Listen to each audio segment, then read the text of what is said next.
What's going on, YouTube? BJ here with 2 Raw TCG, bringing you another Dragon Ball Super deck profile. And as you can tell, we are running the new Super Saiyan God Son Goku, which of course evolves into the Super Saiyan God Super Saiyan or Super Saiyan Blue Son Goku Soul Striker Reborn.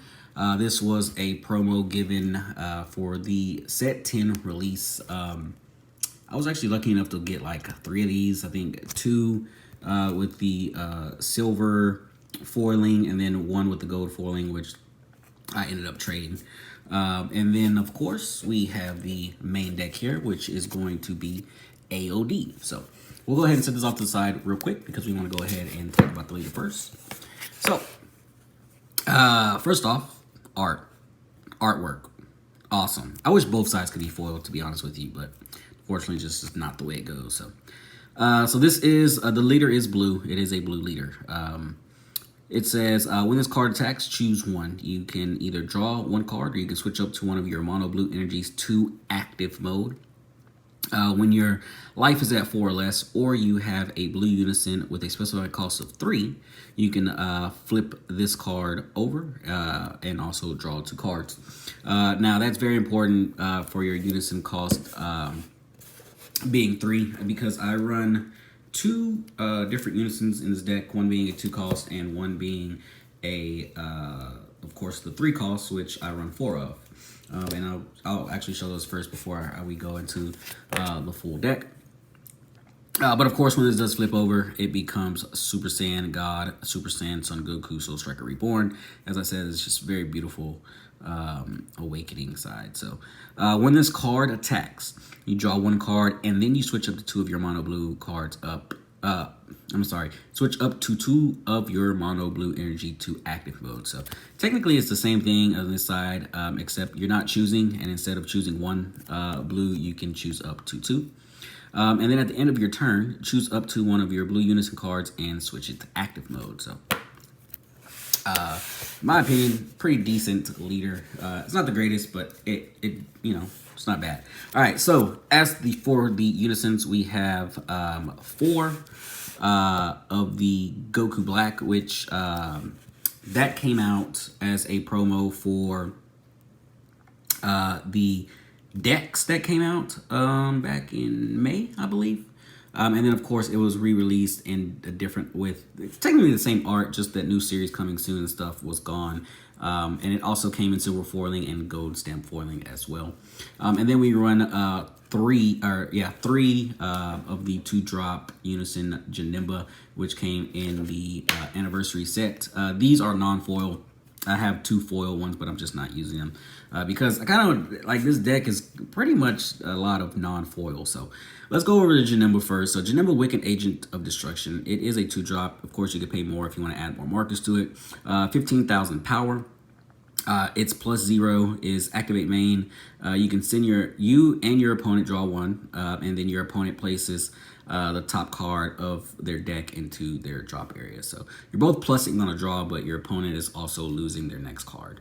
And then the +1 is it gains critical for the turn, and then its -2 is if your opponent has 15 or less cards in their deck. So that's where this top skill is coming from to make them mill. This card gets +15, and it becomes triple strike for the turn. So you get a 30,000 power and triple strike for this Janemba. We'll go ahead and place that up there. And then, as far as this guy goes, we have, it's a blocker. So its auto is when this card is switched to active mode by your leader's leader card skill, you add a marker to this. Which of course that does. And then its +0 is draw 1 card and then choose 1 card in your hand and discard it. And then its -2 is choose up to 1 of your opponent's battle cards with the energy cost of 4 or less and place it at the bottom of the owner's deck. So that's actually not bad, especially for it being a -2. All right, so now on for the rest of the deck. Very, very simple because of course you have all seen AOD builds. We run 4 of the Babidi because it, of course,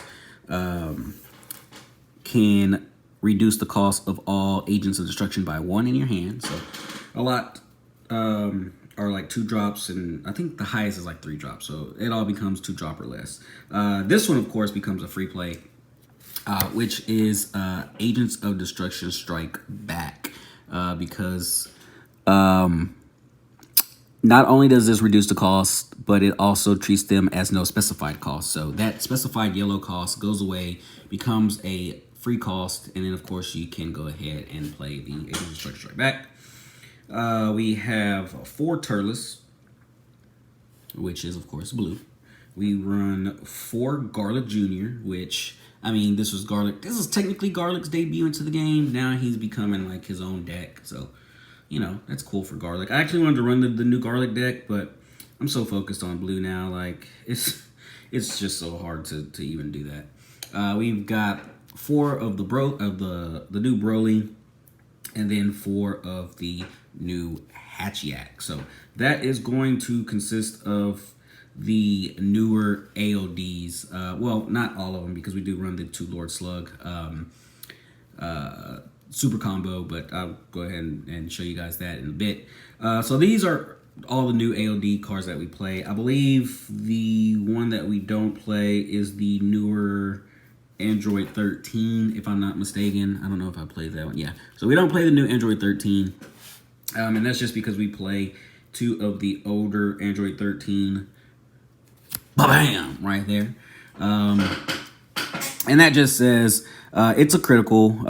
Activate main, you tap 2, you choose up to 1 of your opponent's battle cards and KO it. And then your opponent chooses 1 card in their hand and places it in the drop area. So, really good. And then we play 1 Bojack. Honestly, I just threw this in here because I've had it for like the longest. I'm going to reposition this camera real fast. I had this card for the longest and just never had anything to play it in. And I was like, oh, cool. Agents of Destructions, let me just go ahead and throw it in.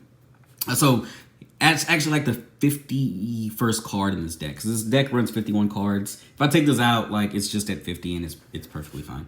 The 2 Lord Slug combos. So technically, so when you play this, when your opponent activates a counter play, they have to choose 2 cards in their hand and discard them. So if like, let's just say like this card here, God Sealing Technique, if your opponent wants to activate this, they need to, of course, throw out 2 cards out of their hand. So the other 2 super combos we run are the Zamasu, blue-yellow Zamasu.